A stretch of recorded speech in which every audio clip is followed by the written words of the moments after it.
siguiente reportaje es verdaderamente muy duro. El abuso sexual a un niño o a una niña es un crimen horrendo.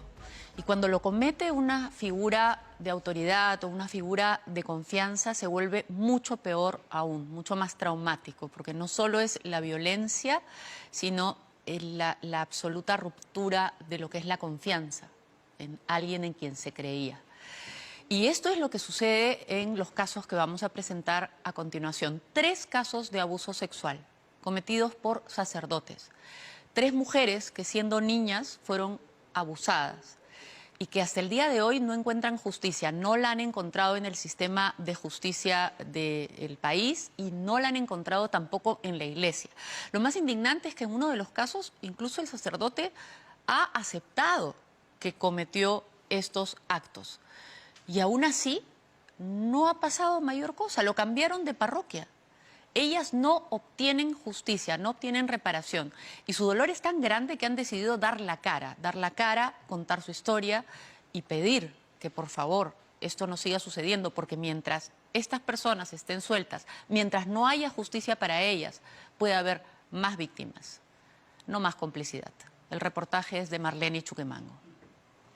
Pero también agradezco que haya sido yo y no otras de las chicas, porque de alguna manera lo que me ha pasado a mí es mucho menor a lo que les ha pasado a todas las demás. No es una, sino 3 historias de abuso sexual. 3 mujeres que fueron violentadas cuando tenían apenas 9 y 11 años. Su abusador, un sacerdote en el que confiaban ciegamente. Lo único que yo sabía era, yo me siento sucia. Haga lo que haga, me meta en los grupos que sea, comulgue todos los días. Yo no era merecedora del amor de Dios. Heridas profundas que aún duelen y que han permanecido abiertas por 15 años. Tiempo en el que no han encontrado justicia, solo fuertes obstáculos de manera permanente. Ana María Quispe tenía apenas 9 años cuando fue lastimada sexualmente dentro de esta casa parroquial en La Victoria, en Chiclayo. Era una niña de fe inquebrantable, dedicada junto a su familia a las actividades de la iglesia. El 20 de febrero, que era cumpleaños del párroco, Eleuterio, con quien mi familia tenía mucha relación, era el cumpleaños de él, entonces mi mamá le preparó un quequito y me decía, Ana, llévale, y no estaba, pero abre la puerta a Ricardo Yesquén. Pero el Señor también nos va ayudando. Ana María se quiebra al recordar los abusos cometidos por el sacerdote Ricardo Yesquén. Me cogió para detenerme, abrió la silla, se sentó y me sentó en sus piernas. Y empezó a besarme. Yo tengo dentro de los recuerdos que él metía la lengua dentro de mi boca. ¿Y por qué digo esto? Porque cuando hicimos la denuncia, a mí no me querían tomar la denuncia en la comisaría. Pero cuando mencioné esto, me dijeron, metió la lengua a tu boca, entonces sí podemos tomarla. Guardó silencio sintiendo el peso de una culpa que no le pertenecía. Trató de olvidar los abusos del sacerdote Ricardo Yesquén. Años después, sin embargo, ocurrió lo impensable. Otro sacerdote, aquel en quien tanto confiaba su familia, también abusó de ella. Se trata del padre Eleuterio Vázquez. Venimos en oración. El sacerdote Eleuterio Vázquez González, conocido como Padre Lute, según cuenta Ana, era muy amigo de su familia. Del Santo Evangelio. La condición religiosa del Padre Lute le permitió convencer a los padres de Ana para acompañarlo en una misión fuera de Chiclayo. Recuerda que viajaron por esta accidentada carretera hasta llegar a un lejano pueblo llamado Cueva Blanca en Ferreñafe, Lambayeque. El viaje duró 5 horas.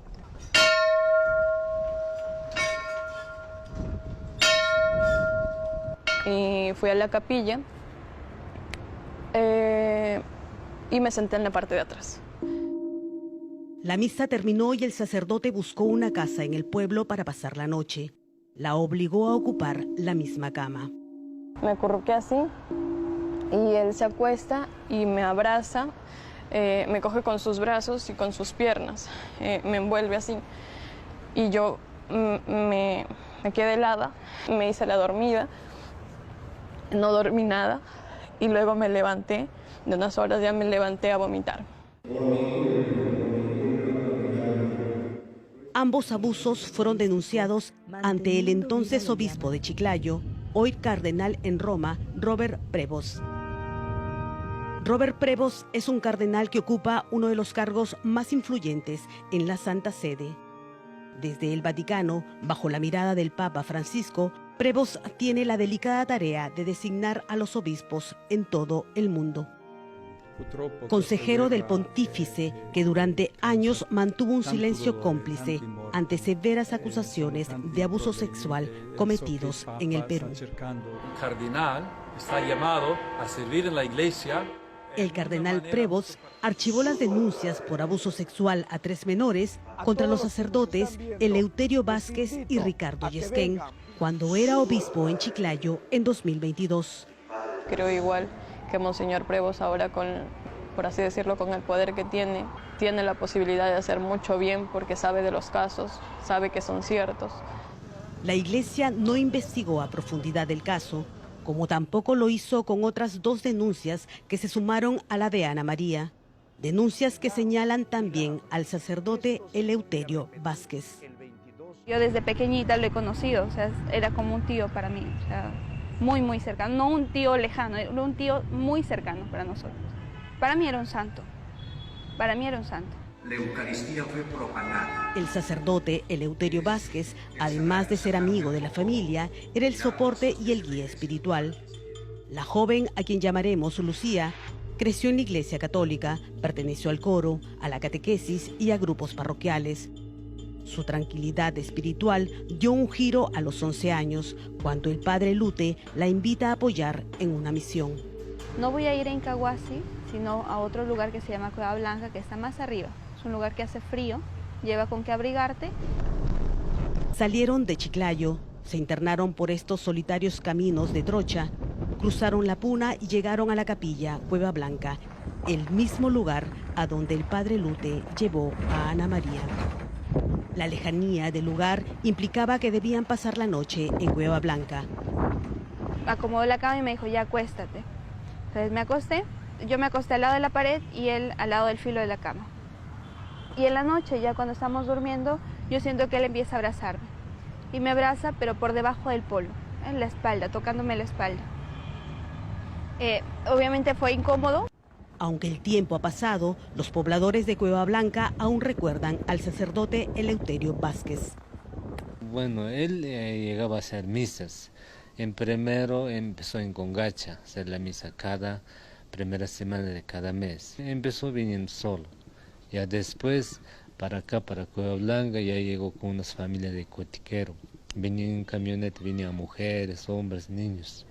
Lucía cuenta que la misión continuó en Batán Grande, otro centro poblado de Ferreñafe, Lambayeque.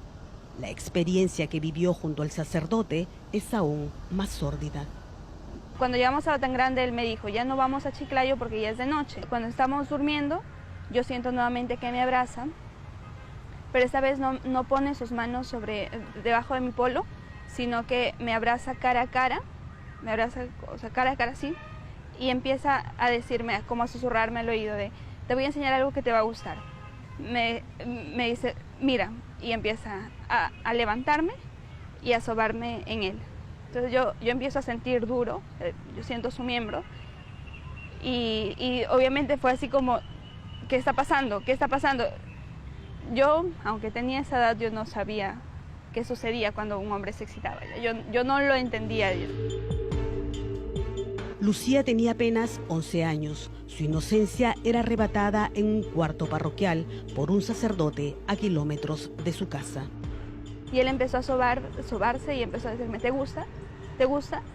Y ya yo como que lo empujaba, pero él seguía más fuerte.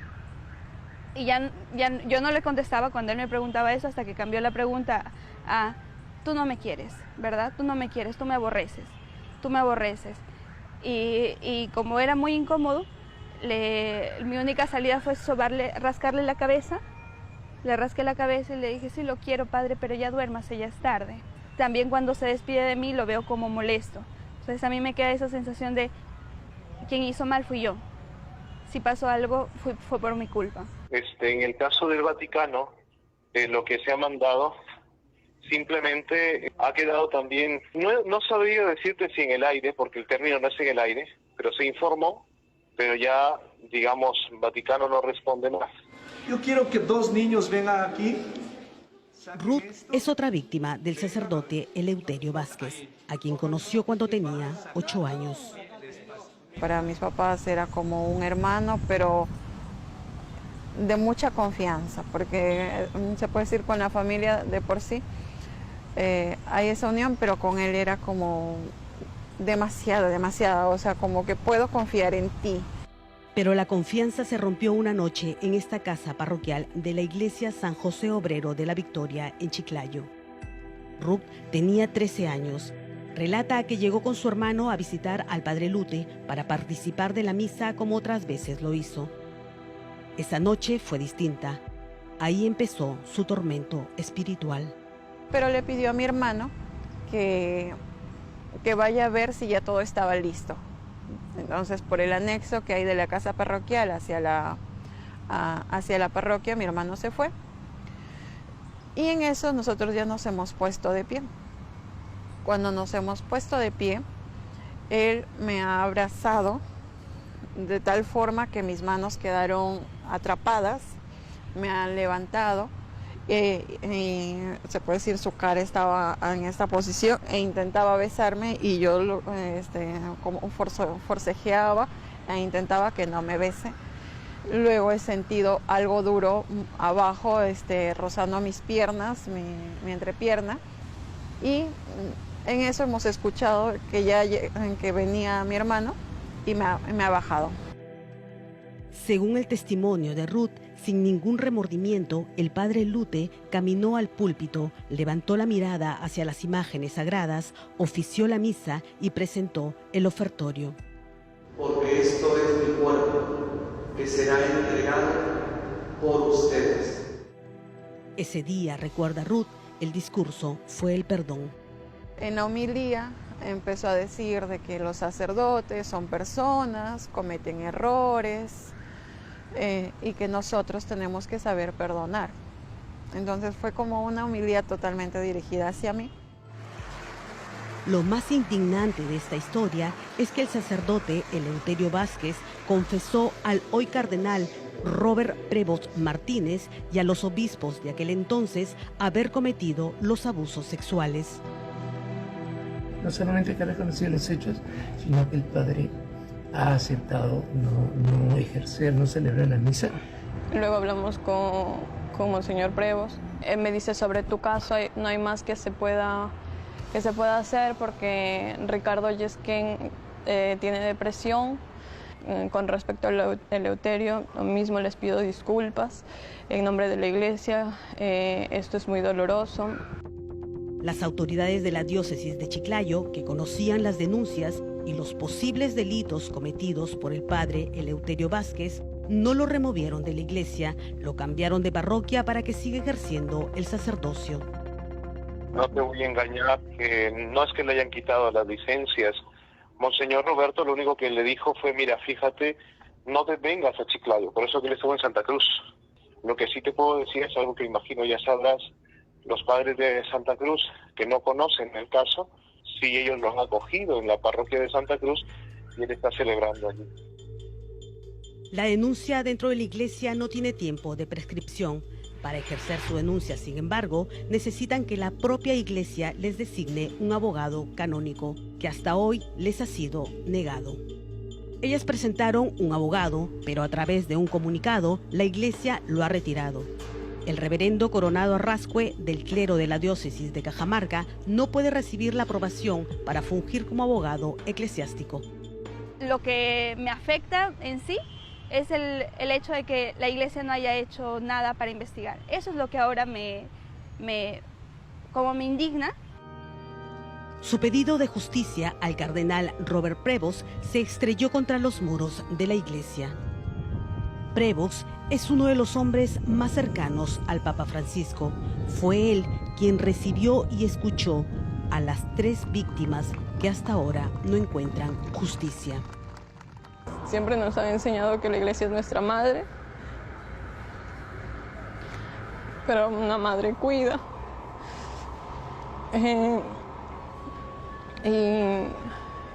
Y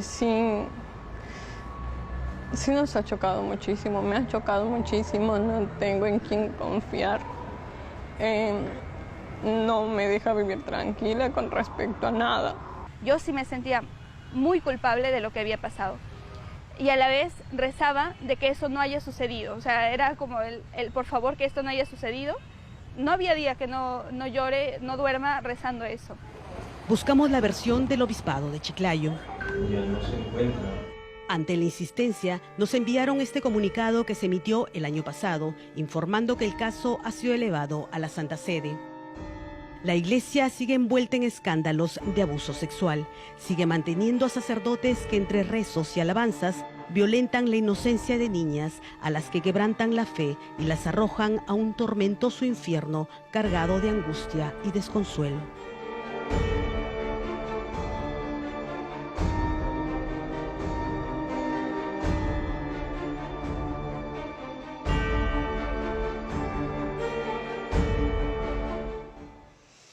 Una institución no puede identificarse con sus malos elementos. Es decir, toda institución, y sobre todo las instituciones grandes, tienen dentro de sí necesariamente personas que van por los caminos incorrectos o que hacen cosas terribles como las denunciadas en este reportaje.